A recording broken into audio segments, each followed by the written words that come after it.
We get a motion to approve the November 17th, 2023 meeting minutes. So moved. Are you a second? Second. Any discussion? I will just bring up, I made one copy, it was 13 pages. I meant to email that out, but with the open enrollment thing today, we got a little bit busy. So I can share that out. It's also, we'll add this to board docs. It's just, we didn't have another meeting since November 17th, 23 to get this approved. So here we are again. With that, Ms. Schaefer, Yes. Mr. Horton, Yes. Ms. Casper, Yes. Ms. Fuller, Yes. Mr. Hatfield, Yes. Ms. Manning, Yes. Mr. Passard, Yes. Mr. Vogel. Yes. Dr. Wiley, Yes. Mr. Zinn, yes. Okay. Right.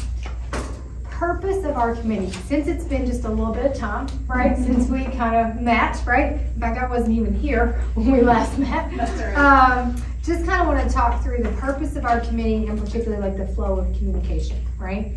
So I think one of the things as we talked about as Board of Education was making sure that we are kind of re-engaging the community, that we are having a steady pace of meetings so that we can be productive and efficient and kind of move the master facilities project along maybe at a more steady cadence than it has been, right? Right now, we are thinking, it doesn't mean it's hard and fast, but there is the potential for perhaps a bond issue in November of 2025. Doesn't mean we can't adjust that, doesn't mean that we're, that's set in stone. But knowing that, we just using that as kind of our benchmark for right now, early on in the conversation, making sure that we understand the scope of work that needs to happen, not only from a master facilities planning piece, but also a levy piece if that were to come. So the point of that is we decided a working committee, meaning two kind of permanent or consistent board members on there, being Julie and Kelly, and then other board members would be able to participate as their schedule allows, right? So we didn't want to get bogged down in trying to find a date that worked with everybody's calendar, so we decided to have the working committee, lots of executive team members around the table with two kind of permanent or consistent board members. Now, I think the other piece of that though is the flow of communication, right? So because we have the two consistent board members, and sometimes there will be more who participate in the conversations, but making sure that the flow of communication is always keeping people engaged in what happened in these meetings, right? And I think we have multiple formats that we can do that through, right? So Julie and Kelly can be pushing that information back to all 5 board members. Adam can be doing that as well through his weekly updates and through his emails and communications. And then I can do that as well through my weekly updates and communications. So really, we have 3 different kind of sets of people who can be pushing those updates back to make sure that all 5 board members, whether they're here or not here, feel that they are engaged and aware of what's going on in the conversation. And then of course, if there is action that needs to be taken, then we would take that back to the entire board during a regular board meeting and get that appropriate action, right? So this is a working committee. We don't take actions of the Board of Education, but more we make some recommendations or some suggestions that then we would take back to the whole group that could be voted on as appropriate or as needed, right?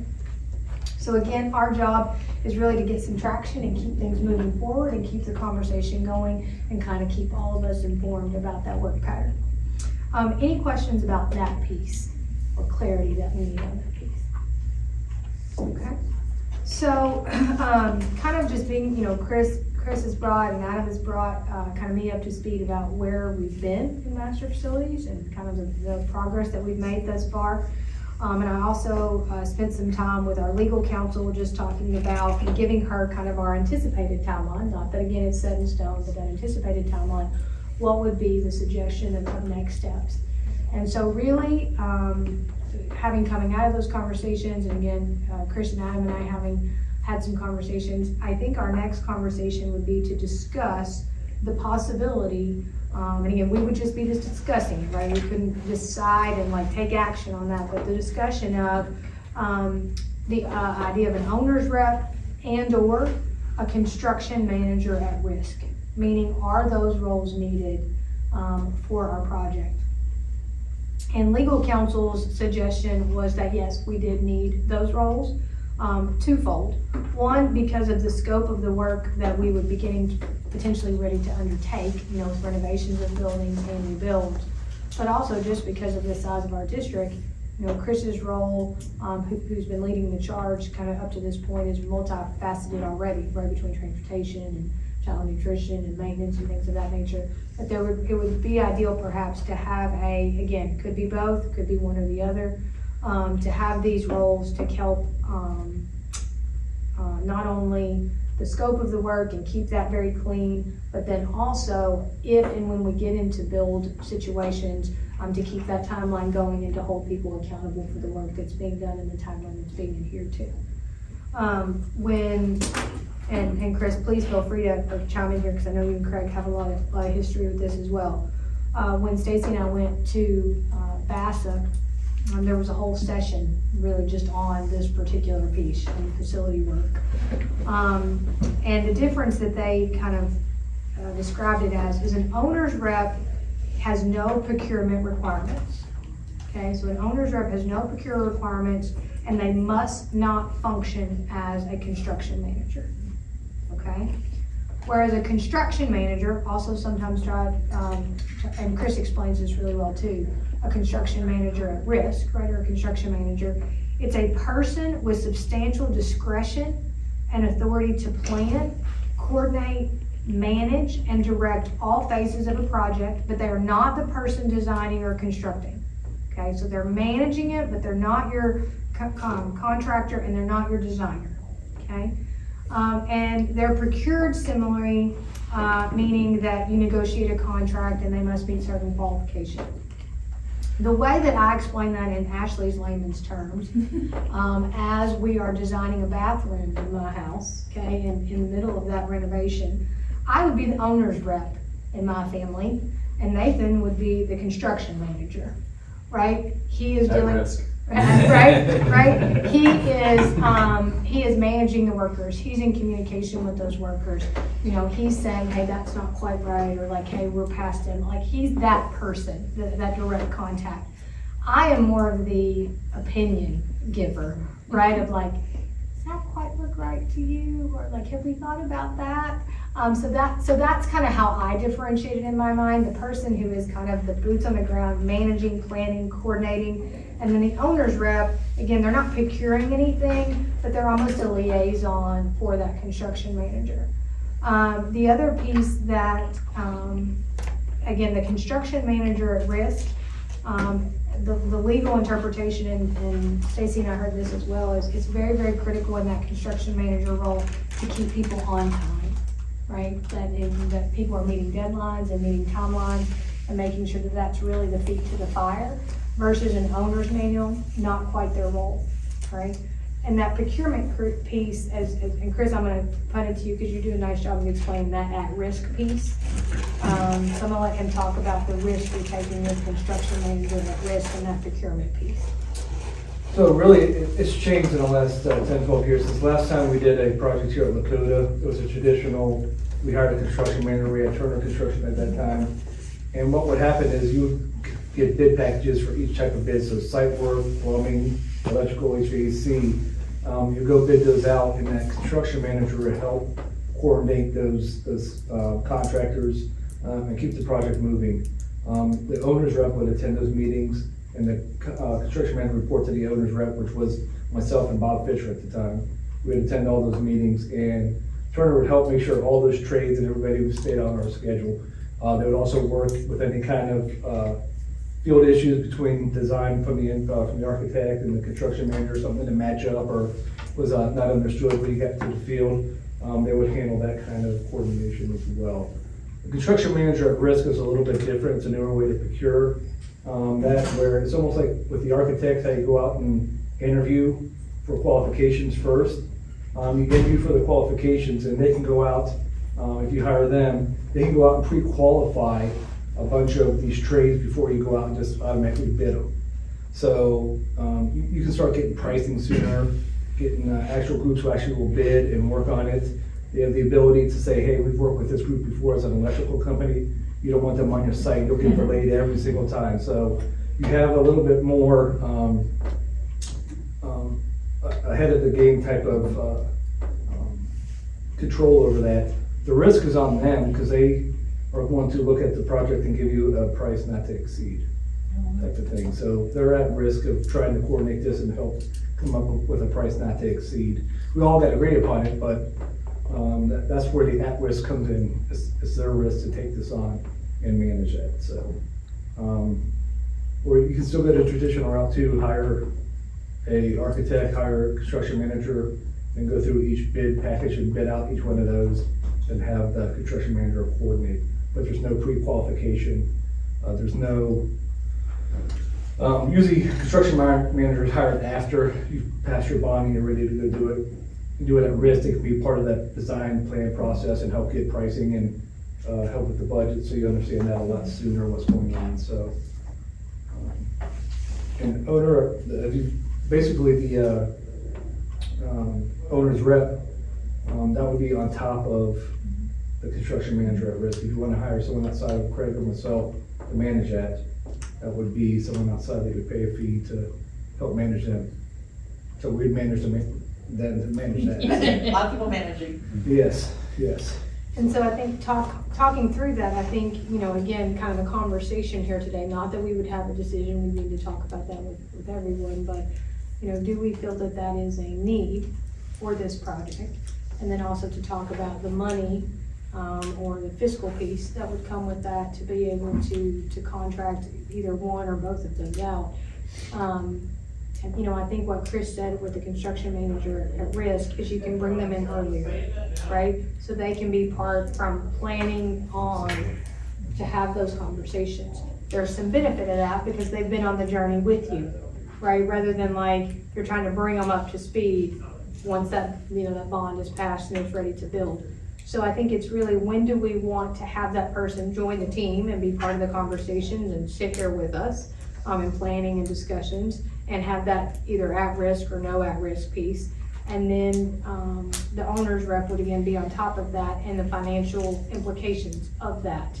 Not knowing, and Adam, I don't know if that was in the budget before or not, but talking through that to see if that's the direction that we would like to take. Because depending on what we decide, we would want to take that in earlier rather than later. We'd want to get that rolling so that they can become part of this working committee. Thoughts? And there's also a risk too, to bring them in early. We haven't passed the bond and done anything, so that's our risk in that aspect. What's the approximate, first of all, are these just people that are outside the district that just do this for their job, they're not part of a They're normally construction company? outside of They're the, usually like the Turners of the world, the Turner Megans, Right. or Skanskas, those bigger type of groups that do this type of work. They do have internal groups that do work, but they also have this whole management Whole external, group. okay, So typically, if there's a construction manager at risk, they're not gonna hire themselves on the job. on the job. Yeah. Do we know an approximate cost of these people? It's usually for construction manager, it's usually a percentage of the overall project. Is it 7? I think so. Around 7% of the overall project typically. And same with the owner rep? They're not as much, Not- but it's not- usually a percentage, probably 4 to 5%. legal counsel, suggested that, for an owner's rep for what we're talking about, scale our size, not having hard and fast, numbers or anything with it. She said, I would think you would be looking, anywhere from 150,000 or up for just the owners. For just the owner's rep and the project manager? She said, and she also said it depends on what scope of work you wanted to give them. She said, you might feel comfortable with that. The high school renovations are one thing, or the junior high renovations are one thing, but the middle school or the primary new builds or the elementary new builds might need more oversight. She goes, so it really just depends on what you're putting in that workload, right? She goes, it doesn't have to be all or nothing. She said it might kind of make some more sense sometimes if it's all or nothing, so all the moving parts know what they're doing. She goes, because you normally have, one contractor doing all the work. She goes, so it kind of is a little clunky if they're handling this piece, but not handling this piece over here. She goes, but it doesn't have to be that way, right? You can determine the scope of the work when you seek those individuals or individual or entity to do that. So included in that percentage is also an assumption of risk on their part, should the construction prices all of a sudden go up 20%. We paid an additional 5 up front, let's say, but then they would have to eat the 20% price increase in the construction, is Yeah, that? once you have, your design and they have an idea what it's gonna be, they'll go out and try to understand what that cost is gonna be and say, okay, we think it's gonna cost this much to build these things. And they'll give you a not to exceed number saying, based on all of our work, we think it's gonna be $100 million for this building, let's say. Then it comes in and the contractors come back after they do this, it's gonna be 105, we're gonna eat that 5 because they promised us 100. And that's that at risk for them, Right. right? Yeah, so they may go a little bit higher and give themselves some more cushion, but How do you employ that, meaning time frame? So we could, is it a yearly thing, like a monthly thing? I mean, because I'm thinking, let's say we bring somebody on sooner rather than later, they sit with us for a year, we pay them X amount of dollars for a year, and then we put a bond levy on in November that doesn't pass. Is it, are they I still think with us? I think you would do it 2 ways. You would go through our process and you can hire them, and say, we're gonna hire you to be our construction manager at risk for this. Then, you can negotiate a price for that piece of it. Then if the bond passes, you're gonna move forward with that, then That's what I was Yeah. wondering. It can be an interval. It could be, then okay, you that's what I negotiate was and figure out what that price is gonna be to be the manager throughout the entire project. Okay. I don't think we'd wanna hire someone now and switch that Right. at some point, so whoever's Right. decided now would go through that entire process, even if it took us a year to pass, they stay with us. and That's, come back yeah, that's again. what I was wondering, but we would pay them, Mhm. like, as the project, we would pay them upfront for everything. Correct. You can, but that would probably not be the suggestion. And that would be just a Fiscal negotiated contract. contract with any other contractor, you say, okay, we want you to do this work up front. We think what's your hourly rate type of Right. thing, and not to, we can even say not to exceed type of thing. Yeah, sometimes they have true up at the end, you know, the hourly, and then at the end, do the true up on what that was, the percentage. And The in question legal- I would have Mhm. is 7%, typically architecture and the design work can be around 7%, so that would have us in at 14. Correct. So that would be a little bit premium Well, on a $100 million building. Well, and legal, legal said it can be hourly, or it can also be almost like a salaried employee, meaning, we don't really know how many hours it's gonna take, because we might need to meet 2-3 times a week or something like that, so it can be more of a flat rate too, but she said it's probably more customary to be hourly. She said, but if you think that you could run into heavy hours, she can always try to do it as like a salary, like blanket, flat amount. She goes, but it's more natural to do the hourly rate, so that We've done it before, we say, we think it's gonna be this many hours, Yeah. not to exceed, if we think we're gonna need you more than that, then we'll look at something above and beyond that, but we don't wanna be surprised to come back and say, oh, here's your bill for 100, we're only planning on 50. Right. Right, so we could do hourly for this up to the bond levy and then maybe Sal- negotiate. yep. Then it becomes, because I would think that was where the bulk of the work would be. is Once you're managing the. Once you're actual bill. managing project and whatever it is you're doing at the time. So with that fee that we already had anticipated with the architect, what was anticipated as far as any of these functions within their scope? Anything or nothing? Did we think that the architect was gonna provide some of these services? The architect has provided some guidance to the planning process. They can do some of that, they can go out and reach out to construction managers to get pricing, they've done that through some of the presentations I've done, so they have done some of that work, but when it comes down to the actual project itself, you would probably want your construction manager to be there earlier rather than later to make sure that they understand the full scope. Right now, when I had groups work for us to give us pricing last time to look at it, we did it this year, waited a year, and they just did it on general conversations they had with me and Jim as the architect. They didn't get, if they were more involved, they'd have a better understanding, they could go out and get more fine-tuned numbers, but it was just ballpark ideas right now. I guess I'm struggling a little bit with trying to make an informed decision at this point when it feels very nebulous as to what it would actually cost and what we think our potential savings on the back end or risk aversion would be on the back end. Cause seems to me like that we're saying kind of the higher end on the architecture and a higher end on the construction manager. And is there a way to kind of, if they know this person's gonna be here, that's gonna save them time and energy. So it allows both of those dollars to go down. I mean, Adam, I don't know, from a financial standpoint, I feel like there's a potential for great savings having a construction manager and somebody to oversee this. And we're talking about the expense side, but I think there's, Yeah, we need to look at it in totality. Another concern would have to be the, if you had somebody, because like Chris had mentioned, a lot of times these are construction firms that have this as a wing. Right. Is that then become conflict if you had Turner doing the construction and you had Turner other wing doing that, or would that eliminate them from bidding, which would then potentially not get us the best price point if we didn't have some of the bigger players Well, throwing in on this? Is the you flip know? side of that also true?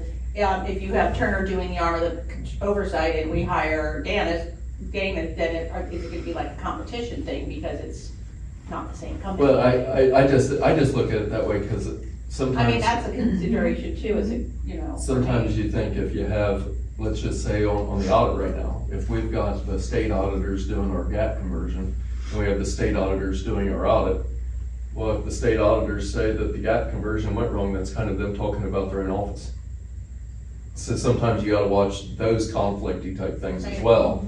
With now is the change orders and stuff going to be looked at the same way if those happen? For the I can do some more research on it. For the most part, my understanding is if they're the construction manager, they typically don't use the construction lanes to do that. Okay. Because of that reason. You want separation. Right. Because then you have more a more honest opinion of it. Or management oversight. Right. Yep, So like exactly. Dana says, come back and say, oh, this, and they're like, no. We check with our people to do this work and you're way off on this number, Right. right?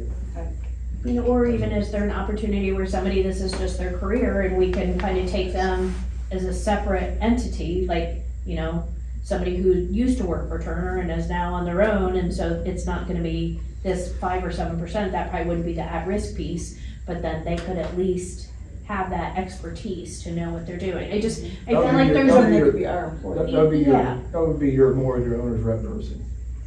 If they're not tied to the company now, they wouldn't have those people go out and do the pricing and stuff like that for the procurement of. And those can very much be individuals, you know, Yeah. I'm very much accustomed to that, right? Like, you've got the person building it, and you've got this kind of individual that you trust or have a relationship with or knows the district or whatever it is, that you feel good kind of putting in that owner's rep. But I do think they have very limited jurisdiction when it comes to actual management, procurement, or even kind of holding feet to the fire when it comes to, like, again, the build and timelines and things, right? They're kind of offering suggestions and offering advice, and they're more that liaison between what's happening on the day-to-day and us, but their is a little different. I mean, I feel like it's such an expensive project that we certainly don't want a nickel and dime up front to have it cost more in the back end. But at the same point, we don't want to throw money away that we don't need to. So I feel like we need to To the right do, values. some more digging in to have, like, if you could bring forward a proposal based on the financials when you can dig, like, I can't speak for the board. I can speak for me personally. I am very open to this idea. When it's this much work, I think it's absolutely too much for our staff to be able to manage and handle effectively with as much as is going to be going on. But I don't feel like I can certainly make an informed decision at this point or informed recommendation to the rest of the board as to which direction. So, I don't know, Doug, if you wanna. Yeah, I mean, I definitely want to see a proposal and get the numbers and understand what we'd be stepping into. I think two things. One, it's important to make sure that as we get into this, it's not a bathroom remodel, it's multiple years, yeah. multiple products. And so having some ability to have some continuity there with firms that can stay on the business regardless of what might happen with an individual is important. Secondarily, I like the ability to have some protections in place on everything that could go crazy, just given the volatility in the construction industry right now. Having that kind of guidance and that ability to actually verify what we're seeing from the construction firm, I think will probably, like you said, be worth the investment. But let's take a look at.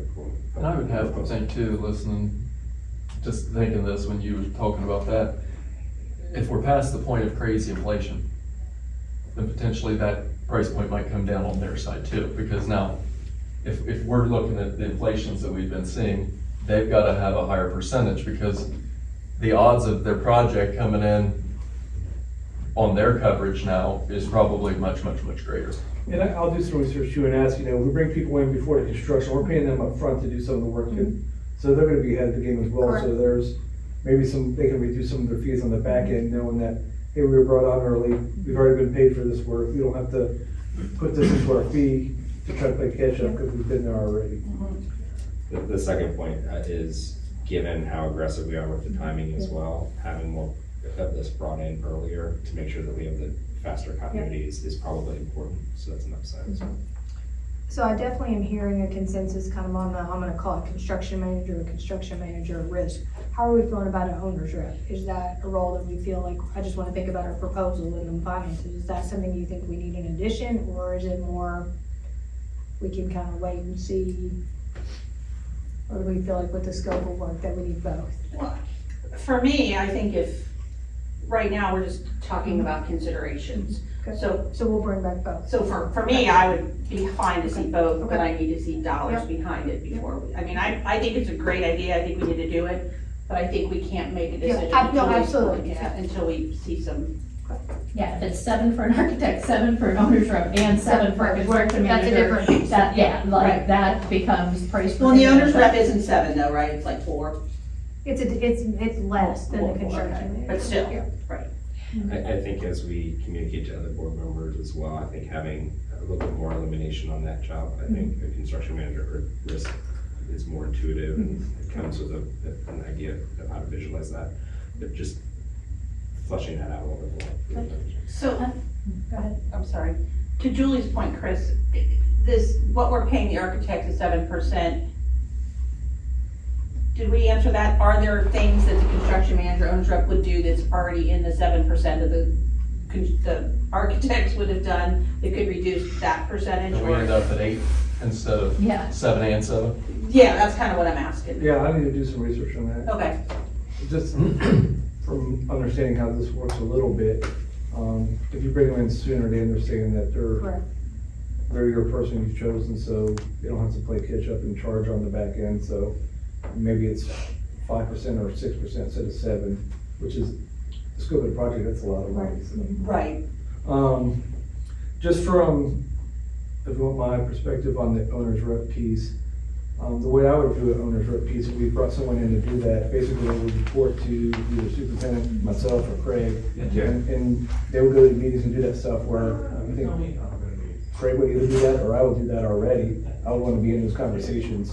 So we're paying for someone to sit there and do that, where we would be between the two of us. It's no different than Bob Fisher and myself when we did it back in 2007 and 8. So either I was there or he was there as the owner's rep, along with the architect, who also provides a lot of guidance, has a different perspective who we're paying, and the construction manager at risk. So there's different points of view and different perspectives from it all. Owner's rep is, if they have background in construction, they can help a little bit too, but I don't know the value add on top of, Craig's had it, he did it all at Princeton when they did their master plan.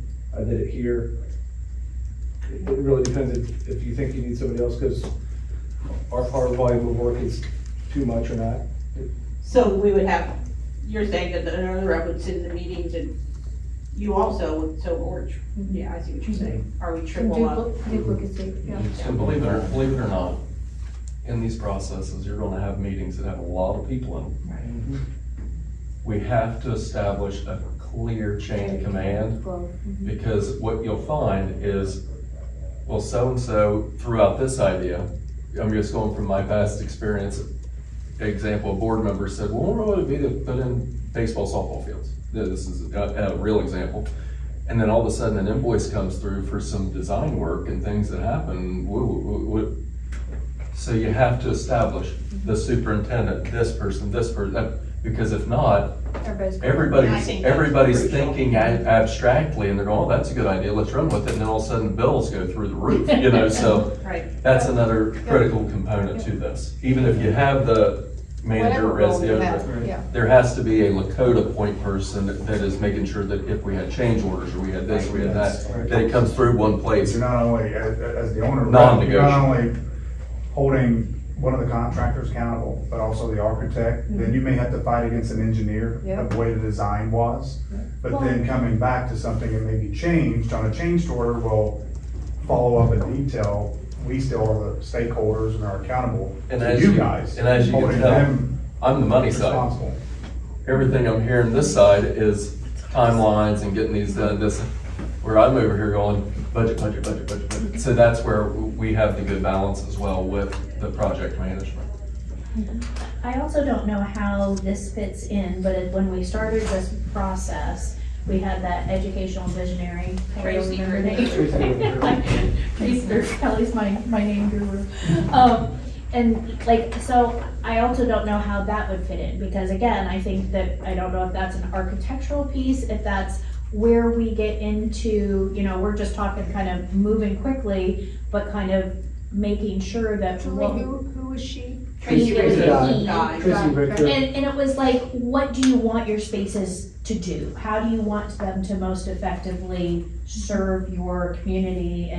And so it's not just, we're building all new buildings that are still the 1950 model, but how do we make them the 2050 So that model? kind of So goes they'll- in, yep, so let's kind of segue, right? Okay. Because I know that we're gonna bring some financials to kind of some of those pieces we just talked about. So we currently have an architect in place for, I'm gonna call it planning, okay? And I think you did that process Camera last access? spring, RFP for us. But we do not have an architect in place currently around design, like designing the actual space, right? And kind of what you're talking about with Tracy, that Tracy piece is that design piece, right? And the question is, are we comfortable with the architect we have to continue in that path? Or are we going to open that process up and look for a different architect to do the design work? Now, and this kind of goes into that timeline piece, right? You can actually do that after most people do that after a bond happens and you have that in place, right? But I think I also heard in 2 board meetings ago of like, you know, when that bond passes, we want to be ready to go, right? We don't want to have to wait another 18, 24, to whatever it might be. Like, could we have the designs ready? The bond passes to go. So I think we need to talk about that timeline of when we want that work to happen, because we need to get that in place, whether that's who we have rolling or a brand new one. Is the thought more to have that design work done on the front end, or kind of more after the levy passes and we go? how can you I don't feel like we can ask the community to invest in our levies without telling them, like giving them What they're a gonna pretty look good idea of what they're investing in. And that has been my experience in the build, you know, in my transition, that was where we were, in Wyoming, and that we had to have a more solidified design to even pitch to the community for them to understand what the vote was about, right? We were at first trying to talk kind of just in configuration, and automatically, when you talk about a build, people go in, right? They wanna know, what am I getting for that? What does it look like? What's the classroom size? What am I getting auditorium? What does it look like a lunchroom? So we had to kind of back that up and get some almost like preliminary design work. It wasn't in the weeds. And we have some of that, right? I mean, an architect has brought some preliminary design work. I would say when we talk about the engagement of stakeholders next, that we probably want to flesh that out a little more. But I didn't know, do we still want that architect work to happen after the bond, or is that continuing down the path we are, where we have some preliminary sketches, we have some preliminary ideas, and we're comfortable enough with that piece? To lay it out so you have a good understanding, so you have conceptual design that would work and stuff like that, you have schematic, which is a little bit more detailed, sort of starts, what's it gonna look like, colors, that type of thing, then you have construction, which is what the actual bids are on, so that's a lot of detail, a lot of work. Right. The first two happen during this phase now, concept and schematics. And you can pay an architect to do that work, but if you want to start the day after you pass the bond, you need to have all those construction documents ready to go as well, so, but that would be paying that up front instead of waiting until you pass. Yeah. So you Yeah. sort of gotta balance that out as well. Of how much money do you spend? I was on gonna say, planning? how much money do you spend up front? Yeah. Yeah, and we can get that information too, you know, how much, if we wanna do that up front. And again, if you bring them on sooner, it might be less than a percentage of the project as well. Right. But, as Ashley was saying, to have both the architect and the, construction manager at the table at the same time, and as you're talking about concepts and designs and talking to the community about what they want, they are both hearing that at the same time, so they can start saying, okay, this is how it's gonna be drawn and done, and they can start, okay, here's materials, so you start to get a better picture, throughout that process of cost and, what that's gonna be. So, again, the earlier you bring them on, it depends how much you wanna do up front and how much you wanna Do do it after. back in. I do agree with Julie, we can't just say, give us money, we're gonna build something. But Right. I also don't believe we wanna get to the weeds where it's gonna be, green paint Right. on the wall, and somebody passed a levy and says, I don't like green paint, now you said it was gonna be blue. I mean, we wanna make sure that we're balancing Enough detail. enough detail information without, Without Yeah. pigeonholing ourselves. and I don't know how yet, no. The conceptual drawings that we have right now, and this kind of goes into this next piece here a little bit too. I will say in my listening sessions, even though it's on the website, even though I know it has been communicated, I don't currently think that the community has a good grasp of the configuration of where we are. And I say that just having very softly, just kind of put it out there, because I talk about, listening sessions, and then we talk about strategic planning, and I talk about, hey, please watch the board, and just put it out there a couple times. I think people just are not aware of the configuration, in the weeds. 'Cause like, they might go, yeah, we're doing something, and I know there's some new builds, and I know there's some Yeah. renovations. Yeah. I think the two things that we probably need to get really early traction on are, and I heard in the board meeting, we are good with the configuration, right? So I think really educating and getting out there about that configuration, particularly around the junior high size and model. And we're gonna have to talk as a board to get some real clarity on this one, is freshman busing. Because, if that's where we are, if that's our decision, I think we gotta put that out early, and we're gonna have to have a messaging, whatever that is, messaging around that, so that we don't lose people just right from the start when we say, yes, freshman busing exists, or yes, it goes away. We're gonna have to help the narrative of that to help people understand the why of that. There was one lady in a listening session just asked me point blank after the fact, is freshman busing going away? And I said, well, I think in the current configuration, that would be the plan, but that we have not, it's not hard and fast, but that is the current thing on the plan. And I could tell she had her wheels turning, right? She didn't say anything, but I could tell the wheels were turning. So I think we need to know if that's a debatable issue, or is that a hard and fast, we've decided freshman busing is gonna go away. Because I do think we're gonna have to figure out the narrative and the why and the messaging around that, in addition to helping people wrap their minds around the high schools. I don't think are an issue, that renovation. I think it's really that scope of that junior high, the size of that, and the busing piece. And then I think from a K-5, helping people understand why certain buildings are staying and certain buildings are new, right? I'm gonna pick on Independence, right? There might be some questions, right, about, really? That building is like, I just think we have to figure out the messaging That's of that. staying, I can't. It is, it is. Well, So, last time we looked at it. yeah, last time we looked Last at time we it. looked at it. So I think, 3 years I think ago. that configuration piece, we really gotta get started early on. I mean, I know there's gonna be these other pieces that we're gonna work through, but really starting to engage the community on that configuration. I think we need to get out in front of that, so that then we can even get to this rest of these pieces, this design piece. What does it look like? What does the space look like? And I think when you talk about configuration, I think people understand K-5, 6, 8, 9, 12. Yep, they get that. But when they say 6, 8, you realize it's 1,800 And they don't. student building for Yeah.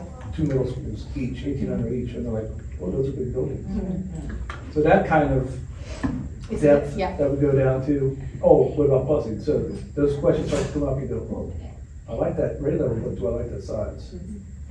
Well, that's all, I guess that's too, a design piece, because if there's a way to do it, there's a way to do it, I mean, Mason does it, I Yep, mean, school they within have, school. you And we know. looked at that the other day, we were talking about that, and We looked at him, it's like Mason's like at 1672 or something like that size wise, and we'd be talking about 1,800, give or take. Yeah. So doable, right, Dublin, we looked at Dublin, Dublin's one, Tangi yeah. as well, they're Just right how there. they configure But I think it. it's, again, it's that narrative of how you Right. sell it, and like knowing that, like, yes, it's not a small amount, but we're gonna, build that in this way, and we'll create a school within a school. The freshman busing piece, I think it's having more clarity about where we are and whether that's a hard and fast decision, like it's a done decision or is it up for discussion? Like, I think that's gonna be important. So a couple of things. I don't think this board has talked about the freshman busing Okay, and the ramifications of the decision. okay, so I that's think- good to know. I think we need to talk about that as a Okay. board and try to understand what we're wrestling with there. As it comes to the configurations and the design, I tend to agree with a lot of discussion. I don't think people understand what this looks like whatsoever. And even at the East-West football game, was talking with somebody and they were like, oh, freshman campus is going away, And so I think that bringing in a design firm to actually blow this out gives people pictures and visions of what this looks like. Secondarily, it's a great way to bring engagement. Like, yes, we don't want them picking out the wall colors, but once people start helping design what these buildings look like, they own a piece of it, and that'll help us gain advocacy. And the third thing is, I think, as we go into this, we have in our mind what these new buildings will look like. But I remember how surprised we were when we moved some of the elementary schools to K through 2. And it was like, oh, wait, the sinks are too high. Oh, wait, this, so I think there is probably some design work, especially at that K through 6. And even the 6 through 8 K through 5 and then the 6 through 8 and I feel better getting ahead on that instead of being surprised after we pass the ball. Can I jump in? Just realistically, we have not engaged the community since like 2019. Exactly. 2020. They was the forgot, last that's, time. was that when we did the summer? Tracy was here in 2020 in February, end of January, right before everything shut down. Then we did do a couple of sessions on Zoom that were barely attended. And yes, we've been communicating out that as things are happening, but we've not brought people in. Right. And I can communicate, I can put things on the website, I can put things on Facebook. Right. But until it happens with Regularity, regularity, yeah. people are tuning it out. There's too many other things that are happening. So, And I think, I captured a social post in Springfield, or one of the districts that has it up there, and they have 9 listening sessions this month on community conversations on the building plans that they're doing. And it, like you said, I think that it takes a lot more effort to get people on there. and I mean, going back to Tracy, again, it's been since January, February of 2020, since we even had conversations with staff and the community about what they want our schools to look like. I mean, a lot's happened. well, and I It think, might have even been 19. I think we did It was February. Because 2020 was. 2020. It was February. We Right. did it in Pandemic February, right open. before shutdown. to Doug's point too, though, That when you landmark. look, when you put a drawing out to the community, you have to be able to feel confident that you feel good about that drawing. Right, you have to defend that. Right, so, because you can put a drawing up that they love, and you go, oh, I didn't really love that, right? Like, I didn't think you were gonna pick that, right? And that configuration, I mean, it can be a deal breaker for some people, right? When you start talking about freshman busing, that's gonna be a deal breaker for some folks, right? Well, one way or the other, I love it or I hate it. We just have to make sure that we have that why figured out and that narrative figured out. But again, and I've only been in the room with the architect once, but he put some conceptual drawings in front of us that I would wonder if we would think that those are good to put out to the community, right? Like, meaning where cafeterias were located, or there were 2 cafeterias in one drawing, or, I wouldn't say we had a robust discussion, but there was some discussion about an auditorium and the size of an auditorium and how many people does it hold, right? So I think being really careful that you have the right concept to get people's mind around, where they don't just get focused on, oh my gosh, that's that size, or that's that big, and they can't get past that. You've got to give them enough without thinking that they think it's the done deal. Right. Right, and I think too, we have to be able to buy into whatever we put out there. Correct, and the Like, conceptual. we have to, drawings- as a Very group of important. board, we have to be able to say, the board is firmly on board with this, or, you know. We can't be wishy-washy about what we put out there. And I think so I think first of all, we need, and I guess I was under the assumption at least freshman busing had been talked about as a board, and maybe it just It had hasn't been talked for about with the years, board, For a different board. but, And it, Yeah, and it different was board. more abstract, like it was Yes, like, it was never- we could, it was, I wouldn't even call it a discussion, it was this is Possibility. potential Okay. money savings, was Okay. more of a, yeah, it So I wasn't think a in done addition- deal. is right, how it I was not felt. a done deal. Because we're just talking about That's every option. operational cost savings, Operational opportunity. savings, this Not that could be, wanna- we never said freshman busing was, no board Okay. since I've been Right. here has said freshman busing is definitely gone. So we probably need to, not only in addition to the financials about the owner's rep and the construction manager, but bringing back, what does it cost to, what are the cost savings if you eliminate freshman busing? What are the implications if you have just freshman busing? And then I'm gonna put the third out, what if you have all busing, right? Well, and that's, Understandable. I'm sorry, and that's something, as we talk of the busing discussion, like in a public setting with the board, is that something to think about, is you got a freshman and a sophomore, and sophomore doesn't drive, are you gonna say to the freshman, you get on the bus, the sophomore can't? But the minute the sophomore gets on the bus, we're then busing all the sophomores to all the schools that are surrounding, correct, Chris? So I think we'll get the That's financial. Let's understand what that looks like in the operational impacts of Yeah. that across the board. Well, Because and- that's also a way for us to get engaged. Well, and as we in this think and about advocacy. going out for an RFP for transportation, having that, if you start adding in 9 through 12 busing, like, I mean, it changes the whole thing, right? Yeah. So I think not only do we need to know that for the future, but we also need to know that for the firm that we're getting ready to maybe enter into an agreement with, so that they can plan accordingly when buildings are built, that this could look different, than the current situation Well, or it's setup. critical in our planning as well, because if this community expects certain services to happen, then the structure that we may go after on the financial side may look different to be able to afford to do that. Correct, You know, right. That's, Right.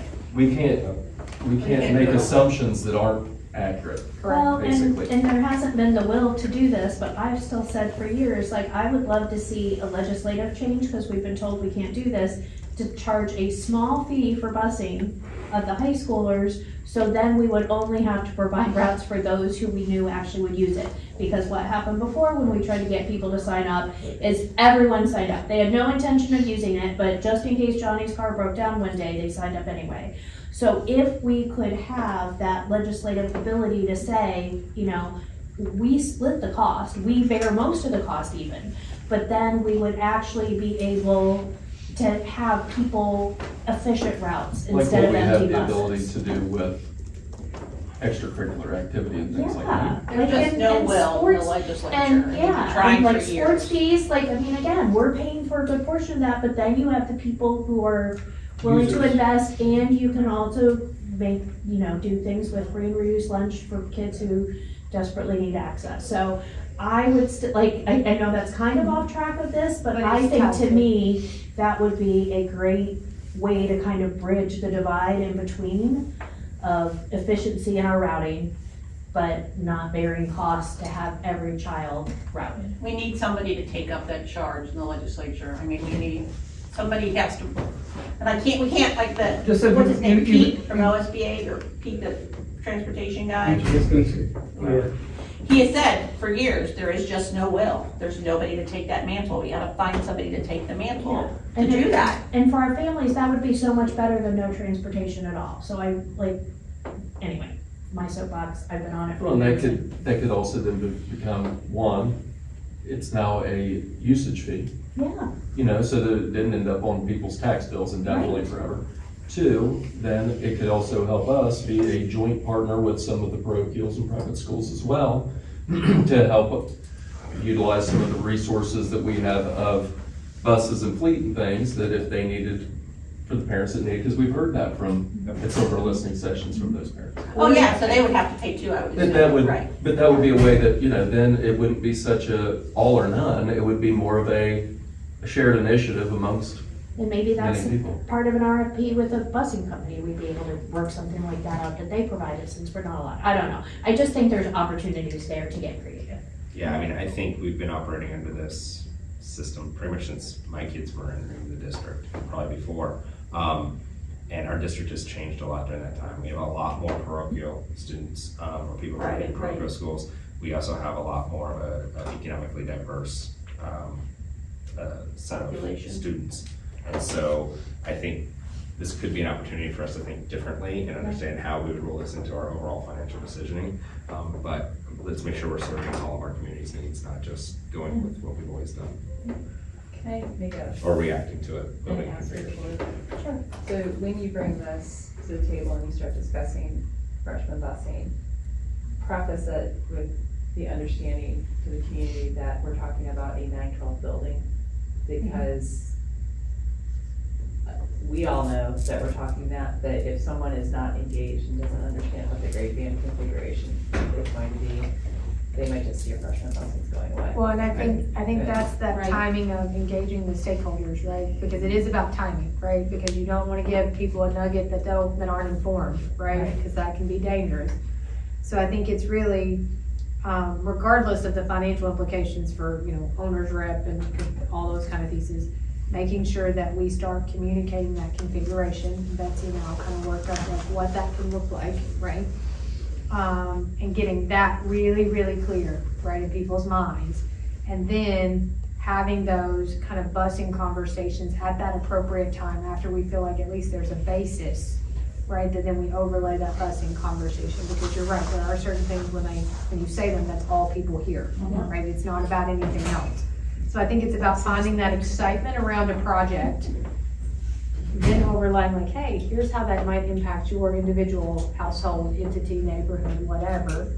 And then continuing to say, well, but let me add some more details to it. So I think first it's that configuration we have to get out in front of really early. And then, like I said, we can talk about, we'll talk about the appropriate time of when to have that busing conversation. But we gotta get those financials too on all three of those iterations of no freshman busing, all freshman busing, or just freshman busing. Because I that's don't disagree, but I want to be careful. I don't think this is my perspective as someone who's new to the board relatively since this discussion happened.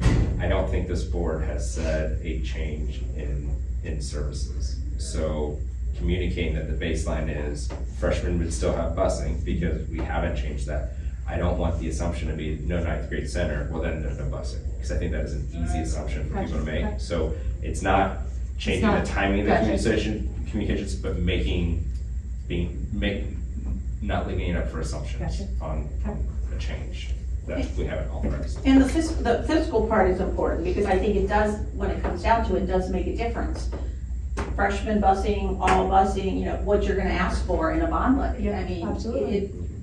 we know how expensive it is to bus everyone, even though we don't really know what the difference in buildings, how, that's the other thing, we're gonna have less buildings, so then we're gonna have less routes, we're still gonna have the same amount of kids to bus, but, so I think that's why it's important to also layer the financial piece of it. On top of it. on top. And ultimately, this would all layer up to overall operational Correct. savings too. Absolutely. Like, we like Correct. to segment it by busing, But but, you still you know, gotta see the overall. Well, think about it make as up enough. programming.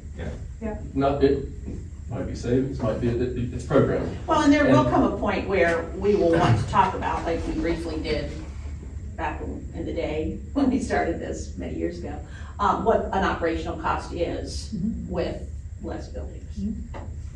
Let's also not all forget that something that I thought was kind of mind-blowing when I first got here was when we put freshman busing back in. And like every change, we have positive and negative feedback, and there was a lot of negative feedback on kind of like, well, if I had to do it, why shouldn't everybody else have to do it? You know, so, Yeah, there's a lot of one thing's for sure is if we can be more consistent, that's going to be important over the long term, no matter what the decisions may look like.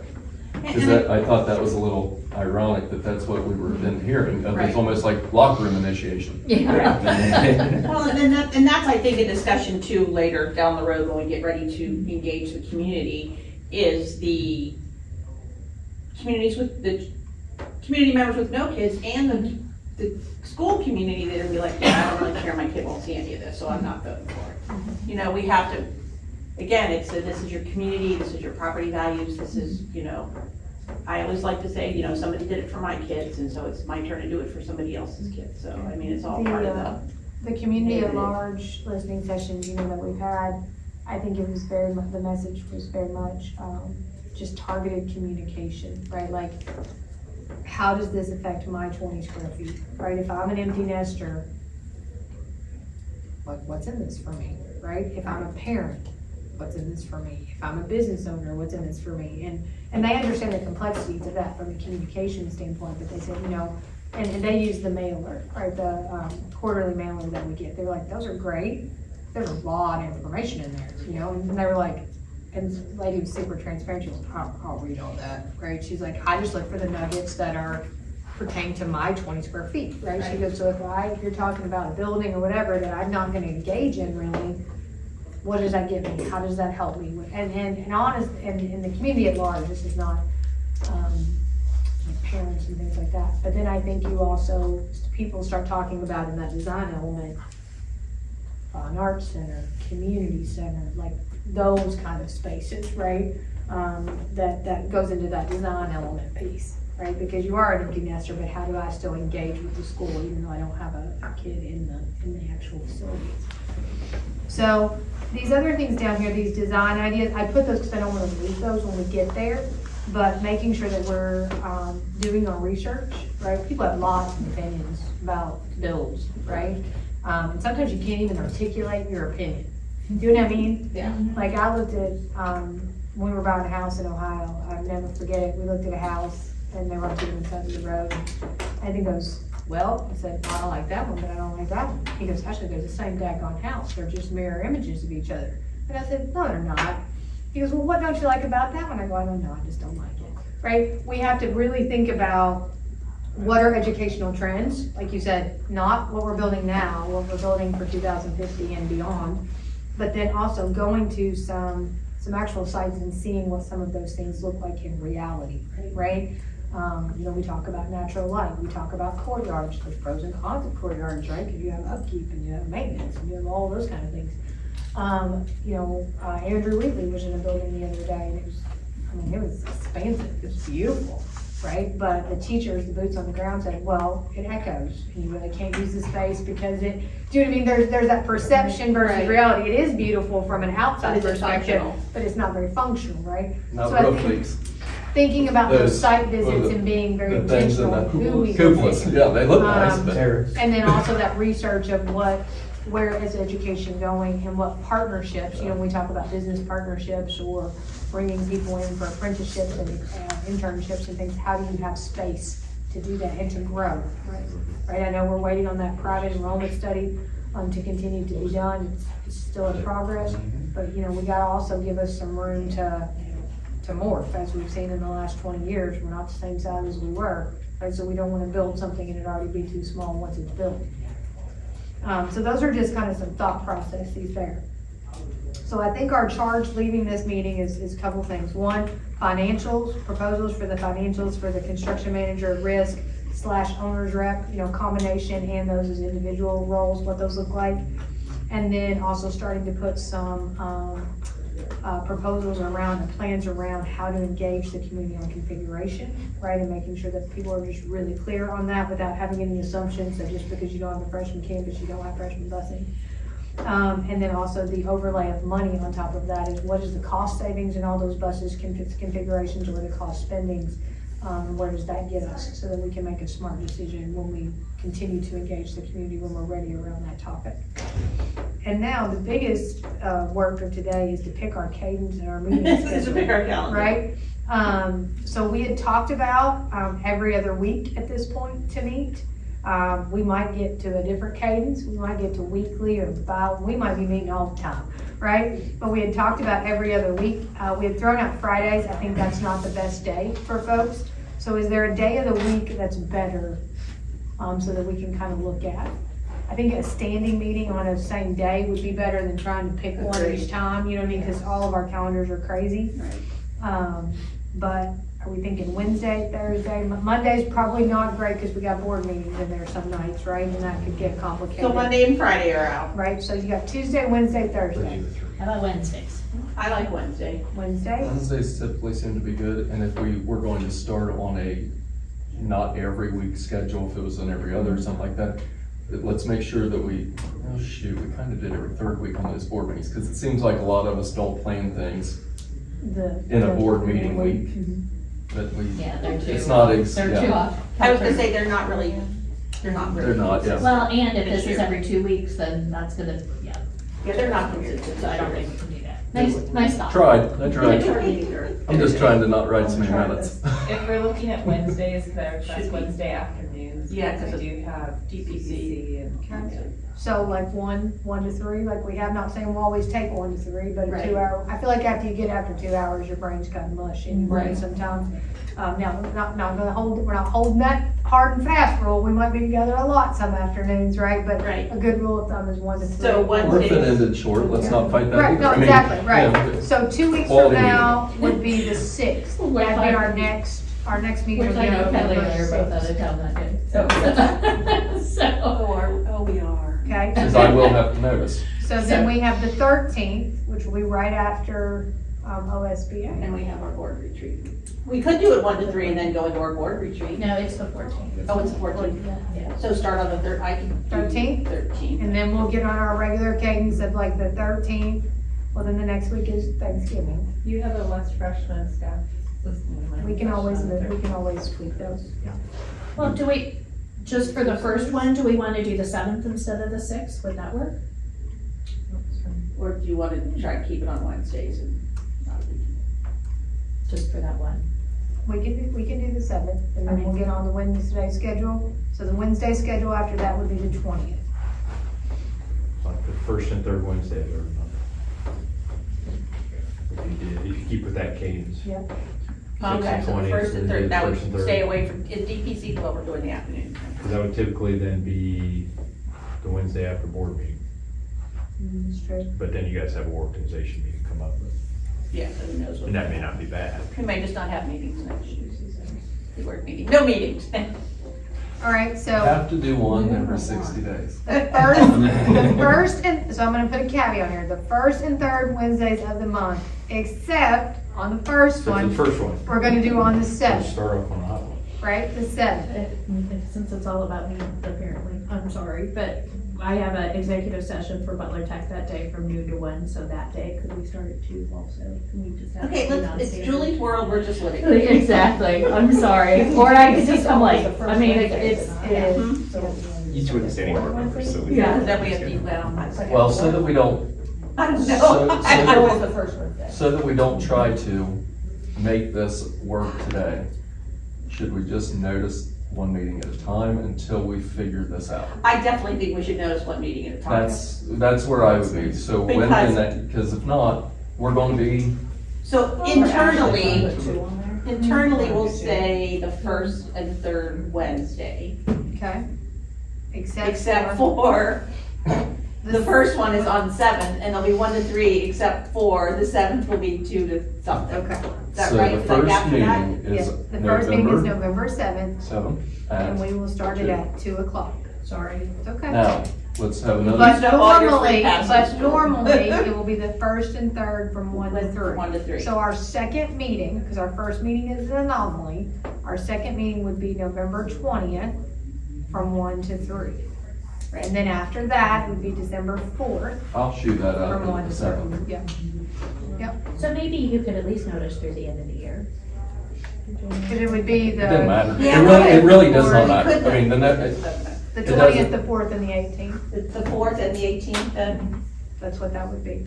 Now, is that daylight savings time? or- December 18th, and then. And then we're in the the next new one year. would be in Yeah. January, so we. So we'd have the 7th, which is our anomaly, the 20th from 1 to 3, the 4th, and then the 18th. Okay, and then at the 18th, we can establish the new year. Yep. Which if we keep, I mean, I don't think it's why we. We're not gonna want it the first Wednesday in January, because it's the first. that would So you're become saying it's a organization vacation. meeting planning at that point, Yeah. once we get up to January. Question we have about quorum, We have talked about this, we have reviewed that, Dr. Whiteley and I reviewed this just yesterday morning some. So in order to have the meeting per our bylaws, we have to have 3 if we're having full board. Which we do. That worked out. But we may not always. Correct.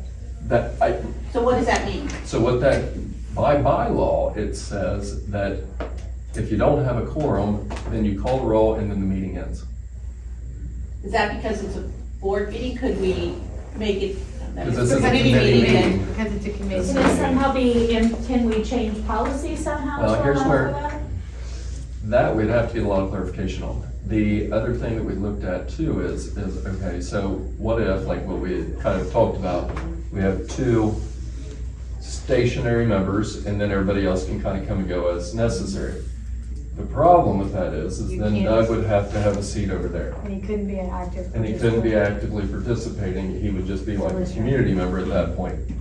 So I'm kind of hopeful that we would have the ability to have at least, let's say it was every other Wednesday, could we at least get one person to show up on a rotation so we can at least establish quorum to go through this? You know, Because I, We could use I mean, it's on the agenda of the board meeting, so then we could talk about the 3 of us and which one would definitely be attending to make sure that we have a quorum. And if there's an outage, then we could look at rescheduling. So well, but here's my concern. So what, if, let's say that, yeah, we do that and Christina can come on December 4th and in the last minute Christina's kid is sick and she can't come, then can she call you or, Yeah, I I'm mean, worried that we've got a lot of people in the It room. wouldn't even That matter, would have to anybody can cancel. come, Well, I know that's because okay. all 5 are invited. We just Yeah, need to make because sure. somebody would need Yeah. to get coverage. I Somebody just would want to need make sure coverage. that like the 3 of us aren't communicating and coordinating outside of sunshine law. So one-on-one would not be a problem of like, hey, Right. like, So hey, I So can't be if there. we it was coordinate a basically meeting you all and should each of you quorum. pick one of these dates, and then Christina's kid gets sick, she could call you and say, hey, can you go for me? Yeah, I mean, I can attend some of these, I won't be able to attend all of Right. these, and so that's, I just don't know what Isaac's and Christina's schedules Right. are. And if it's, those times are no deals for them, then I think we've got to figure out. a solution. But I think we believe that we had enough conversations about how important it was to have full board participation, if full board wants to participate. So if we box it down to 2, which Right. then we don't have near the quorum risk. Right. Like, Then then you that- have no, Then you have it's, no then participation. you just Then have they to sit can't down. sit. That's Correct. fine. and, yeah, and Oh, it's, they can sit wherever they just need to be. Right, but still, there's not a lot I of prefer- Well, actually, legal said No, that you they can't would even need to sit. Oh, okay. Yeah, Sorry, they can't. That's what I stand heard too. corrected. Yeah, I heard that too. Yeah, they just said just, it gets You get sticky, sticky. right? Yeah. So, yeah. All right, so it sounds like we just have to do a good job ourselves. just Make sure. navigation. Have we sensed this with Christina and Isaac at all? Because No. I don't know if I think Isaac's. Well, it's in the schedule update. will be- Isaac's is probably gonna be a problem. Yeah, the just work given schedule. And then I don't know what I don't know Christina's about all about. Christina's either. So I'll put this out there, let's check and see, but we may need to look at hours that would be like outside of working hours to allow this. Then I think the that's vision hard of for all what the this is. professionals that have to be in there. I hear you. Yeah. I know what you're saying, right, about that balance. Then we have to. Or do it at 4, Then take a yeah. new approach of how Or we're do it incorporating. 4, Yeah. instead of like at 6, because again, with nights, Send me 17. Yeah, I don't know anything about Christina's schedule. I don't so either. I think he wants to be ours. I mean, I think she has enough time, she's. I'll put this on the, Monday, I'll put this in my comments too, so we can kind of talk through this as well. Yeah, even then, if you pick like, Yeah. if you knew which ones you couldn't do, you know, you guys, we could work it in public at the board meeting and then. That's why when Julie kind of gave that, at the very beginning, that look, and I'm thinking, well, we'll talk about that later, because thank you, Doug, for being here, so we didn't have to talk about that now. Thank you, Doug, for not making us. Yes, that was late. wonderful. Chris has been trying. Sorry. Yeah, I got just some clarification. Okay. Typically, we would have Jim, our architect, here at the meeting, because this is part of the planning process. Do you want him at the future meetings, or are we gonna do something different with that? It might be a little awkward in the room when we're deciding that we're gonna go, well, he already Right. knows we're gonna go to RFP for the design piece. He knows this is Correct. just planning, Right, so he understands that piece, but I don't know, that's why I wasn't here today, because we were kind of talking about that piece, and we were like, we didn't want that to be awkward. but typically he would be here during our Mhm. meetings to help participate in planning, and if we're talking about, hey, we want to bring these designs back for the whole board to look at, he can go back and start working on that, so you can hear it from the committee. Usually he's a participant in the committee. I would think so. Yeah, because we've already We've already hired him for the this services, day. yep. Yeah, and this is the work we're in, so. Right. So the first and third, except for No, seven. Sorry. Seven. Except for 1 to 3, except for 2 to 4. I'll hook him on the public notice list. I think you just noticed Ask a that. question on next steps with the design architect firm. Do we have next steps for that? I think we should probably look at what we have conceptually, just so that you can see that and see kind of your, I'm gonna say comfort level, or like, oh, that's totally more in line with what we thought, it's totally different than what we thought, and then we can make some next steps. Okay. Because some of the, grade bands are in a different spot than other grade bands, right? I mean, you might be like, that makes total sense, this is more the junior high model, we're gonna have to get to. So we've got a little bit more time on that architect Okay. piece. Will that be at the next meeting, or will you send it out via email? Probably the next meeting, because you're talking about the plans, they're. Or the conceptual thing? I think we'd have to look at them in the meeting, they're huge. Okay. I mean, they're pages and pages and pages, so I think we'll have to look at those in the meeting. Only question is getting the full board engagement. Is an option to bring that to the board meeting, even just to have on display for them to take a look at, like, I have PDFs of it I can share. I was It's thinking just- we send like PDFs to the board instead of bringing the whole thing to a board meeting where we don't want to put them out there yet if they're not. Or could each board member that can't come to the meeting have set up last one. an appointment with, like we did. something, I want everyone, like, because, Yeah. again, like, Isaac's probably not gonna be able to make any of these. But I like want we him to did be able that, to see were that. you on, yeah, you were on the board when we did the meeting with the 2-on-1 meetings with Chris and the architect. Yeah, So we Yeah. could do something like that Yeah. too, if you can't come to You the can go meeting, there, then yeah. maybe Chris and, Jim could meet, so you're right, because I think everybody has to see it, and I'm gonna have to see it big. Another thing too, Doug, I'm gonna have to see it big. when we do these meetings and we have these handouts and these architect drawings, we have different things, Chris can get those to us in a pared down version so that a zoomable PDF can happen. And then we'll have those in the library on Word docs as well. And in the update of that week that we have those, I can make sure to share those to the full board as well, so that everybody seeing these minutes So that they can get. can at least get a feel Well, for. Yeah. Well, I don't wanna delay our Documentation. decisioning Yeah. because We can't nobody see 'em, reviewed it yeah. next week, by the next, like. But having them there, having them linked in the weekly updates, you know what I mean, just Yeah, so multiple that ways everybody to can get see them. them. If people don't wanna engage, that's fine, Right, but I but don't want it to multiple- count out. Right, you want people to be able to see it, I agree with Doug. Okay, and I still have the binder from 2019. I still have mine too, The but I didn't bring additions, it. and then we have this. Are we gonna be kind of starting over? Should I still bring this old data that we're gonna reference back to? Where are we, since it's a new committee and new people, will we be kind of I starting didn't bring my over? book. How It's do too we bad. wanna operate all the? I would data? bring that always, Okay. just so we have an anchor, Okay. right?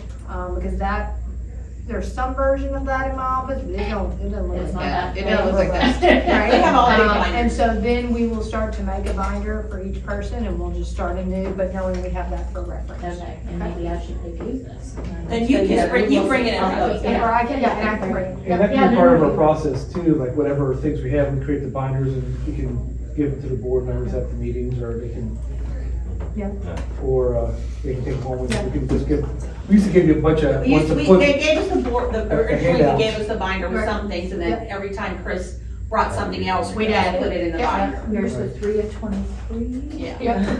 So we have, yeah, I have. Okay. Yeah. Yep. All right, Cool. Mr. Zink? Did we have a, motion to adjourn? So moved. Second? Second. I was yawning, sorry, Doug. I was gonna let you. Any discussion? Ms. Schaefer? Yes. Ms. Casper? Yes. Mr. Roy? Yes. Ms. Fuller? Yes. Mr. Hatfield? Yes. Ms. Maney? Yes. Mr. Sargent? Yes. Mr. Vogel? Yes. Dr. Wiley? Yes. Mr. Zink, yes. At 2:16 PM. Thank you all. Thank you.